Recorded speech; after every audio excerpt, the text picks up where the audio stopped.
The greatest trick the devil ever pulled was convincing the world that he does not exist.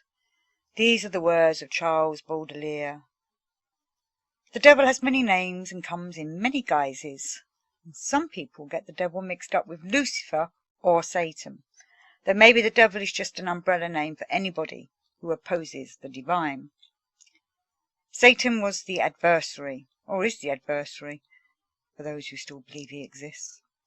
Lucifer was, or is, the light-bringer in heaven, who instigated the great war in heaven, and who was expelled with all the other angels that took his side, and they became known as the fallen angels. So, what is it with the fallen angels? What do they do with themselves now?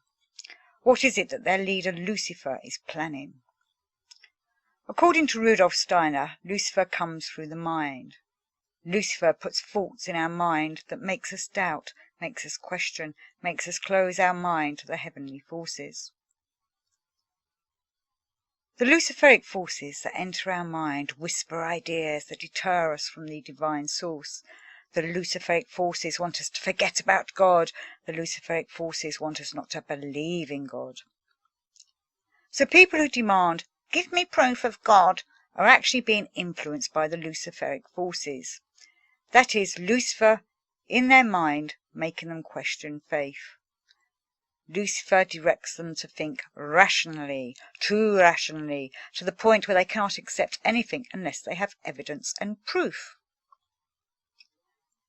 This kind of thinking takes one away from the fact that faith and belief has a requirement, and that requirement is trust.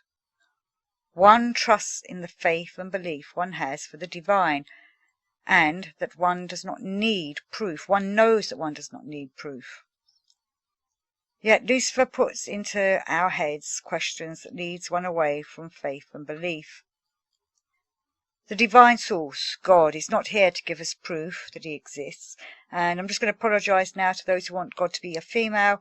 I actually think that God has no gender, but for the ease of this little video, I shall use the word he, as I think using the word it, even with a capital I, is just too rude.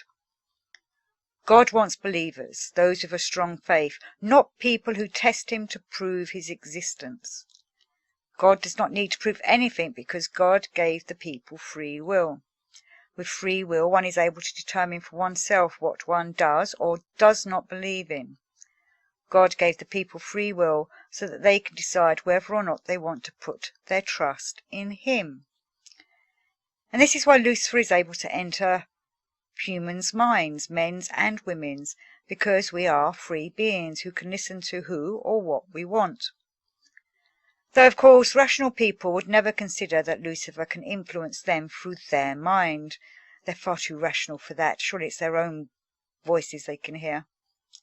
If God does not exist for them, the devil probably does not either. But that is how clever these demonic forces are.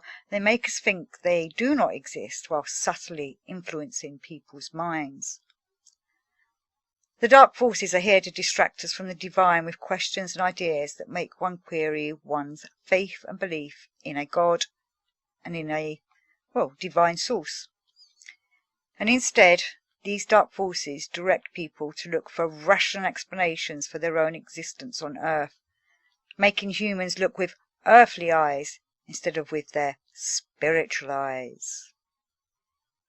Use your spiritual eyes and awaken.